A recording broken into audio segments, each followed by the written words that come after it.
Alors, tu veux rejoindre le service militaire américain, mais tu te demandes comment choisir mon job. Comment choisir mon job quand je veux rejoindre le service militaire américain? Si tu veux savoir comment choisir ton job, bien vouloir rester scotché sur la vidéo. Alors, salut à tous. Mon nom est Ulrich et bien sûr, je suis dans l'armée américaine en tant que 68 Delta. Si, bien sûr, c'est la première fois que tu vois mon visage. Ouais, c'est la première fois que tu vois mon visage. Bien aller sur en bas là. Like, subscribe et share. Et dans l'armée américaine, je suis 68 Delta, Operation Room Specialist. Je suis encore réserviste pour le moment. Pour le moment, je suis réserviste. On ne sait jamais, on verra. Le moment venu ici, bien sûr, je veux switcher pour aller active duty. On verra. Qui sait, nous gardons cela pour nos prochaines vidéos, bien sûr. Alors, nous allons entrer ici de prime abord dans notre vidéo où on vous explique comment choisir son job quand on entre dans le service militaire américain. Comment choisir le job. Et ici, en case wise, je vais parler de quoi? Simplement de l'armée américaine parce que c'est où je suis. Le Air Force. Nous allons faire une forme de podcast et tout, où nous allons bien sûr inviter ici nos frères du Air Force pour qu'ils nous expliquent comment choisir le job dans le Air Force. Mais sur la base, c'est pratiquement le même système. Je dis bien, sur la base, c'est pratiquement le même système. Alors, on choisit le job comment? La première des choses, c'est que vous avez votre premier contact avec votre recruteur. Mais ce n'est pas ce jour-là que vous devez déjà savoir le job que vous cherchez. La première des choses que vous devez faire, vous devez aller sur Google. Allez sur Google. Quand vous arrivez aux États-Unis, et je le dis dans la majeure partie de mes vidéos, quand vous arrivez aux États-Unis, vous avez votre petit rêve ou encore quelque chose que vous voulez faire. Ce que vous voulez faire, vous partez sur Google, vous tapez le nom du job, ou bien encore le nom de ce que vous voulez faire. Vous mettez MOS, in the Army. À 99% des chances, il y a quelque chose qui va apparaître. Cliquez sur le numéro qui sort. Si ça sort peut-être 15D et tout ça.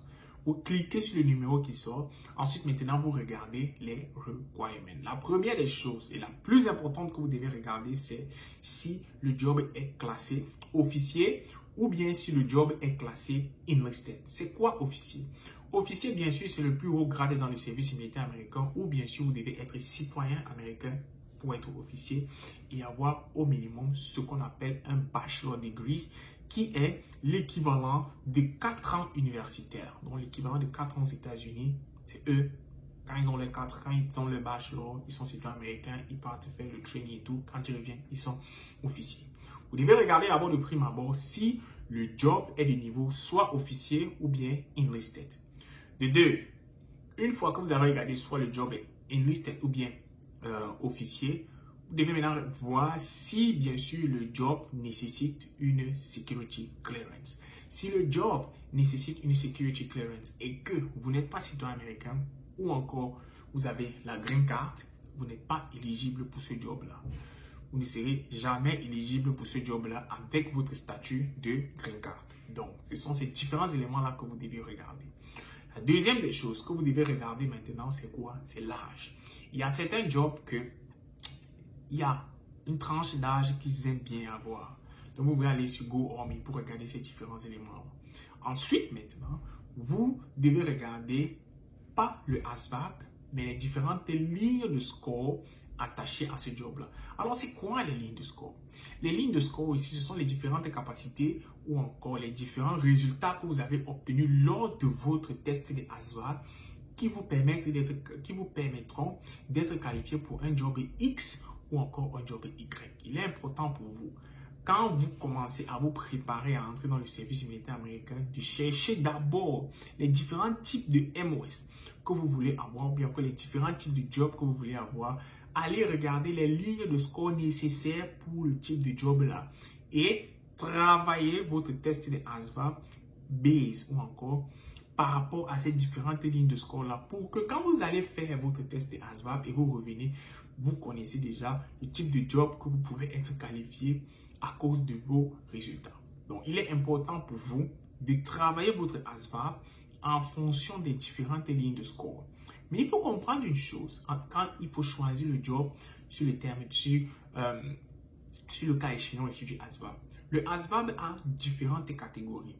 Il peut arriver que vous avez la ligne de score qu'il faut, mais votre score de ASVAB n'est pas dans la catégorie des jobs. C'est-à-dire, vous pouvez avoir la ligne de score. Par exemple, on dit clearance. Votre job, c'est 87 à la clearance, mais on peut peut-être regarder le job. Le job est peut-être classé dans la catégorie 2 de ASVAB, mais vous êtes dans la catégorie 3 de ASVAB. Donc, il est important pour vous d'avoir un grand, je dis toujours aux gens, essayez d'avoir le score ASVAB le plus haut possible et ensuite maintenant, infiltrer la ligne de score qui va partir avec le job que vous cherchez. Toujours. Ensuite, ce que vous devez comprendre, c'est que ce qui est encore un peu tricky sur le test de ASVAB, c'est que le test de ASVAB, quant à lui, a 4 grandes matières à prendre vraiment au sérieux. C'est pour cela que nous, chez nous, à OPQ Consulting, où nous entraînons les gens pour passer le ASVAB, nous nous focalisons sur 4 grandes matières parce que nous savons que ces 4 grandes matières-là sont incontournables ou encore primordiales par la suite si bien sûr vous voulez devenir officier dans le service militaire américain. Et ces 4 grandes matières-là, bien sûr, c'est la mathématique. Il y en a 2 de mathématiques et 2 d'anglais. Les 2 de mathématiques, c'est arithmetic reasoning and mathematic knowledge. Et les 2 d'anglais, c'est work knowledge et paragraph comprehension. Donc, il est important pour vous de maximiser tous les points possibles dans ces différentes 4 matières-là. Ensuite, maintenant, ajouter les lignes de score, les matières des lignes de score sur les types de jobs que vous voulez. Et je vous assure, à 80 voire 90%, vous ne serez pas déçus lors du choix du job. C'est très important. Et encore un élément que nous allons ajouter ici pour terminer, c'est que quand vous rencontrez votre recruteur pour la première fois, dites-lui déjà, voici le type de job que je veux. Si ce n'est pas le type de... Et partez toujours avec une liste de 5 jobs. 5. Je n'ai pas dit 2, je n'ai pas dit 3. J'ai dit 5 jobs. Partez avec une liste de 5 jobs pour pouvoir donner la possibilité ici à votre recruteur de pouvoir bien mener la recherche quand il faudra ici, bien sûr, choisir le job. Donc, il est très important pour vous de connaître ces différents éléments-là quand il faut choisir son job pour rejoindre, bien sûr, le service militaire américain. On se revoit pour nos prochaines vidéos. Ciao, ciao la famille.